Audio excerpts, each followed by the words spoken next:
Jakże miło było usłyszeć Państwa śmiech. It was very Mam nice to wrażenie, że hear dzięki temu you też laughing. jesteśmy. I hope that thanks to this we are closer. It's good to reflect upon important matters and to be closer, but it's also great to laugh together. To complete the last day, we would like to inspire you to thinking of a better future for people and animals on the planet we share. So Jane Goodall will deliver a speech on this topic. She's the founder of Jane Goodall Institute and UN Messenger of Peace. She is a world-renowned ethologist and activist, inspiring great understanding and action on behalf of the natural world. Her lecture, I hope her lecture will be inspiration for you. I also encourage you to listen to her subcast and I would like to recommend the book. She has recently written another books. And now I would like to invite you to listen to the lecture by Dr. Jane Goodall. Hello, this is Jane Goodall, and I really want to thank you for giving me the chance to share a few thoughts at this important gathering. As everyone knows, we're going through pretty dark times politically, socially, and environmentally. Unfortunately, but understandably, environmental concerns have been pushed into the background, first by the COVID pandemic and then the situation in Ukraine. But it's desperately important that we get together to tackle the twin threats of climate change and loss of biodiversity, because this together threatens the future of life on planet Earth, including our own. Already climate change, which is caused by the accumulation of the so-called greenhouse gases that form a blanket around the world, trapping the heat of the sun. The main gas is CO2, which is released by the burning of fossil fuels and by our destruction of forests and other ecosystems that extract CO2 from the atmosphere and store it in leaves, trunks, and soil. And it's all released back into the atmosphere when we destroy that ecosystem. Methane is another potent greenhouse gas. The heating globe has caused changes in weather patterns around the world already. There are more frequent, terrifying storms, more serious flooding, longer droughts, and horrendous wildfires. Sea levels are rising as the water heats and ice melts. And by the way, the ocean is becoming increasingly polluted, which is preventing it absorbing more CO2 from the atmosphere. Permafrost is melting, releasing large amounts of methane gas. The land is polluted and the soils killed by the use of toxic agricultural chemicals. Huge areas are cleared to provide grazing for livestock or to grow grain to feed the billions of animals raised in inhumane conditions in factory farms. A lot of water, which is increasingly scarce in many places, is needed to change plant to animal protein, and the animals produce huge amounts of methane in their digestion. Moreover, industrial animal farming, just like the selling of wild animals in the inhumane wildlife markets around the world, provide more and more opportunities for the spillover, the jumping of animal pathogens to humans. And this, of course, is what led to the COVID pandemic, when a virus from one animal jumped into one human, bonded with a cell, and caused a new so-called zoonotic disease. We're told that over 70% of all new human diseases in the last few decades are zoonotic in origin. I want to add here that science has now finally admitted that humans are not the only sentient beings on the planet with personality, mind, capable of problem solving, and emotions such as contentment, joy, frustration, anger, fear. More countries now accept the fact that animals, including not only mammals, but birds, reptiles, amphibians, and even fish and octopuses, are sentient and have emotions and can feel pain. And that includes the animals in our factory farms, wildlife markets, and those in medical research. Now, to return to our destructive behavior. If we carry on with business as usual, well, we're doomed. And so long as short-term gain is seen as more important than protecting the environment for the future, and there is the absurd belief there can be unlimited economic development on a planet with finite natural resources, then those natural resources will be plundered unmercifully. So it's really important that everyone understands that we depend on the natural world, on healthy ecosystems, that is, for food, water, everything. An ecosystem, as I learned when I was studying chimpanzees in the rainforest, is a complex and interconnected web of life in which every species of animal, plant, fungus, and tree has a role to play. Every time a species disappears from an ecosystem, that system is weakened, and this may lead to its total collapse. I truly believe it's not too late to slow down climate change and the loss of species, but it means we must get together and take action now, before it's too late. We know what should be done. We have the tools and the knowledge to do it. But it remains to persuade governments and corporations to subsidize scientific innovations such as renewable energy, like solar and wind power, electric cars, research into alternatives to industrial agriculture, such as regenerative agriculture and permaculture, and a return to small family farms. And we must help people understand that each one of us makes some impact on the planet every single day. And if we make even small ethical choices in what we buy, did it harm the environment in its production? Was it cruel to animals? Is it cheap because of unfair wages along the supply chain? And if the answer is yes, don't buy it. Consumer pressure is gradually bringing about change in business practices, as well as sometimes CEOs who truly do care. Citizens can support campaigns to save wild habitats, to prosecute cruelty to animals, to ban single-use plastic, and, importantly, to green the city. So many people are now dissociated from the natural world, and urban tree planting not only lowers temperatures and captures CO2 and brings insects and birds to the city, but it's been scientifically proved that time in nature is beneficial for mental and physical health, and especially important for children. We must work together to tackle the crises we've created. We must involve scientists, decision makers, and the general public. And young people who've unfortunately been born into a world full of problems created by us, then they need to be involved in coming up with solutions. As long ago as the late 1980s, I was meeting young people all around the world who were losing hope.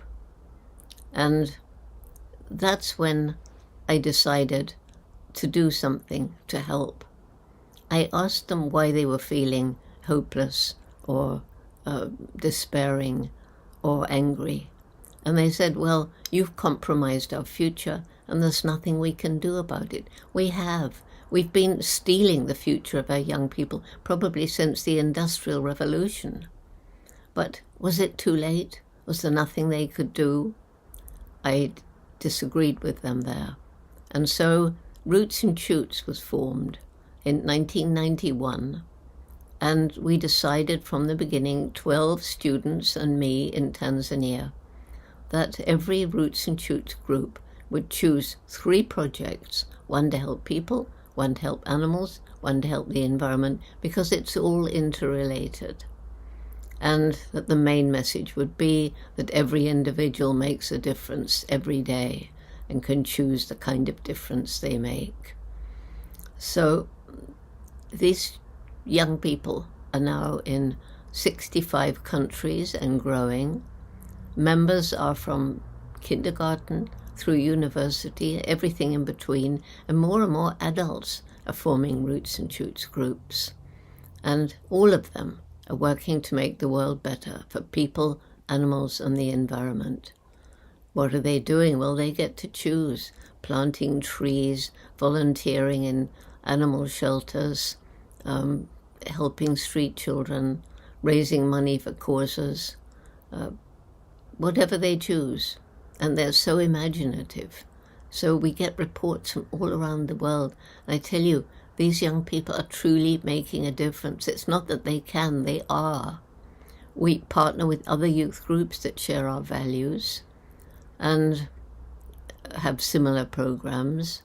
But we need to involve many more young people in many more countries, because we need to create a critical mass of educated youth, young people who will become the compassionate citizens of tomorrow, the teachers, politicians, lawyers, business people, bus drivers, gardeners, parents, everyone. And they will understand that every day, every one of us makes a difference, and we can choose what sort of difference we make. When hundreds, then thousands, and hopefully millions of people make ethical decisions as to how they live their lives, then even if their choices seem small, like turning out lights, moving to a plant-based diet, planting a tree, recycling and reusing, and trying to prevent waste, and so on, cumulatively, this will make a big difference. It's true that more people are aware of what's going on, but they mostly seem to lack the will to take action. And very often, I've discovered, this is because they've been overwhelmed by the magnitude of the problems and lost hope. For me, hope is not just wishful thinking. It's about taking action. I see humanity as at the mouth of a very long, very dark tunnel, and right at the end of that tunnel is a little star shining. That's hope. But it's no good sitting at the mouth of the tunnel and hoping that star will come to us. No, we must roll up our sleeves and climb over, crawl under, work our way around all the problems, the ones I've mentioned and the others that I haven't, that lie between us and that star. The good news, every single problem has a group of people working to solve it. Unfortunately, so many people work in their own narrow little space and not realize that when they've solved their problem, this could lead to problems elsewhere. We need to be thinking about the problems as a whole. So let's join the young people and say and mean it, that together we can save the world. Together we will save the world, because we must. Thank you.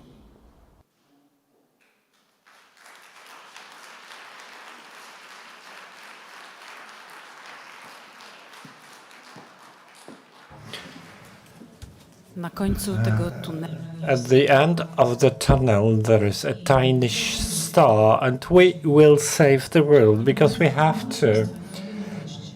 Two messages for you. One is good, the other one is good. The first one is, it's all over for today. Now you can start talking, discussing, or quiet thinking and digesting what you heard today. The second good news is whole tomorrow ahead of us, and I'd like to invite you now for that.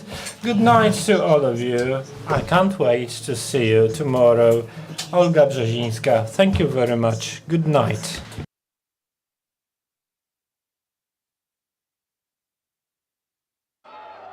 It's not always easy to recognize. It may look like this, or like this.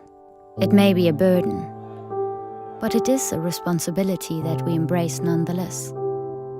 But if it means this for one person and this for someone else, maybe it ultimately means being there for one another. It isn't handed to us, but we know where to find it and how it feels,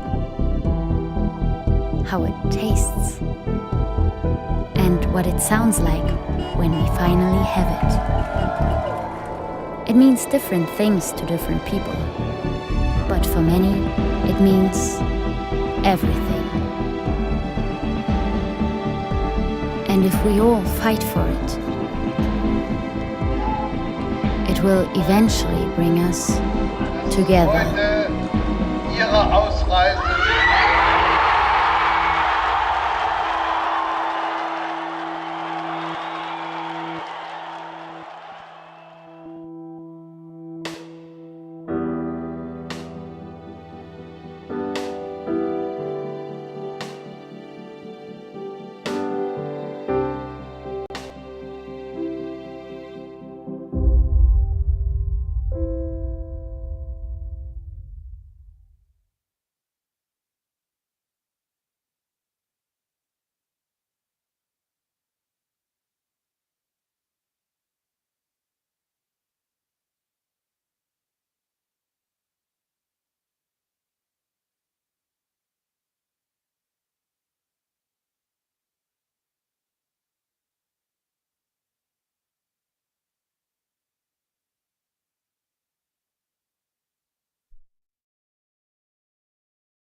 Atlas Network is, as the name suggests, a network, and it's global. We work all around the world. We're based in the U.S. We have about 159 partners in the United States right now, and the bulk of our partners are outside, nearly 500 in total. Atlas Network, it connects people from all over the world defending the idea of human dignity, defending human rights and personal liberties. Atlas Network is focusing on, I think, the most important and moral cause in the entire world. We partner with local innovators, local leaders who understand conditions on the ground in communities facing real challenges. We look at the people from the worldwide freedom movement that are passionate, are ready to make a difference, understand local conditions, and we invest in them. At Atlas Network, we unleash individual ingenuity to enrich humanity. The United States does not have a lock on the idea of freedom and liberty. Those ideas are beyond borders. One of the main goals of Atlas Network is to eradicate poverty around the world, and we do that by investing millions of dollars in our partners' work every year. Historically, wealthy nations around the world have tried to help low-income countries develop. The way we've been doing it traditionally has not really been working. So there's a movement to do development differently, and that means we need to step back as outsiders and rethink the role that we're playing in helping people in low-income countries achieve their dreams. We want to make the world a better place. We want to make the world a freer world. All of us want to leave a legacy and be part of something big to make a better world. This is exactly the work of Atlas Network. With our growing number of hundreds of successful partners, we're stronger than ever. Changing the world. Changing the world. Changing the world starts together with us.